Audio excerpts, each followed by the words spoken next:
मार्केटमध्ये सध्या मटर भरपूर प्रमाणात अवेलेबल आहे। तर आज आपण करणार आहोत चमचमीत अशी मटर आणि बटाट्याची भाजी, जी तुम्ही पुरी बरोबर खाऊ शकता, पराठ्याबरोबर किंवा पोळी बरोबर पण। व्हिडिओ शेवटपर्यंत बघा। चला तर मग रेसिपीला सुरुवात करूयात।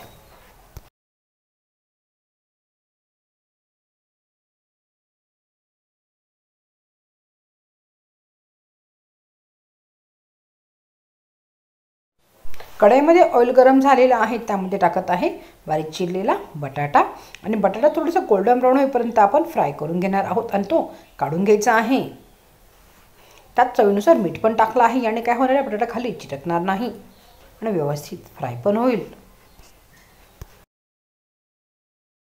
बटाटा छान फ्राय झाला आहे। बटाटा मी आता काढून घेणार आहे। सेम ऑइल मी टाकणार आहे मटर पण फ्राय करणार आहे, पण मटर तेलात टाकले की लगेच त्यावर झाकण ठेवणार आहे, कारण मटर तेलात टाकल्या ते लगेच वरती उडायला सुरुवात होते। तर हे अशा प्रकारे मटर मी झाकण ठेवून फ्राय करून घेणार आहे। तुम्ही इथे बघू शकता मटर पण आपले छान फ्राय झालेलं आहे। हे पण मी आता काढून घेते। सेम ऑइल मध्ये मी टाकणार आहे जिरं, राई। चांगली फ्राय झाली की लगेच टाकत आहे बारीक चिरलेला कांदा आणि कांदा गोल्डन ब्राउन होईपर्यंत फ्राय करून घ्यायचा आहे।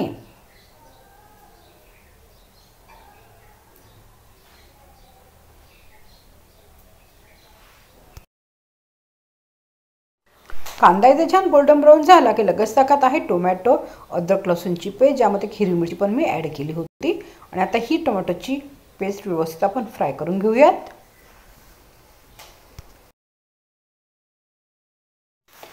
इथे टोमॅटो चांगला फ्राय झाला की लगेच टाकत आहे लाल मिरची पावडर, हळदी, थोडासा गरम मसाला, धना जिरा पावडर। मसाले तुमच्या आवडीनुसार कमी जास्त किंवा वेगळे पण इथे टाकू शकतात आणि मसाले थोडेसे फ्राय करून घ्यायचे आहे। मसाले थोडे फ्राय झाले की लगेच टाकणार आहे 1-2 चमचे चणा डाळचं पीठ, याने की बेसन टाकल्यानंतर हे आपण चांगलं फ्राय करणार आहोत। चणा डाळचं पीठ वापरल्याने आपली ग्रेव्ही जी आहे ना छान घट्ट होईल।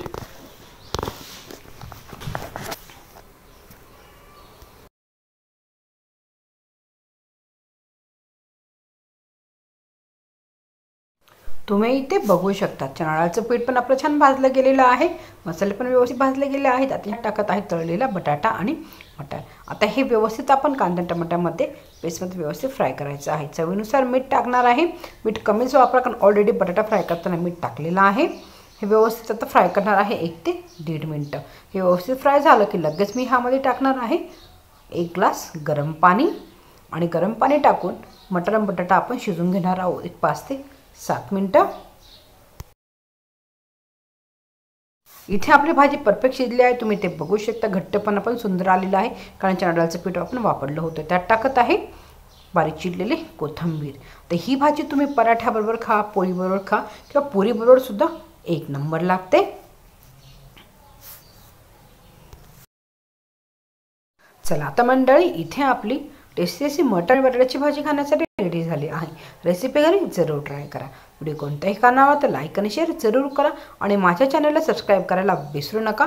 नवमुज किचन मराठी बघितल्याबद्दल धन्यवाद।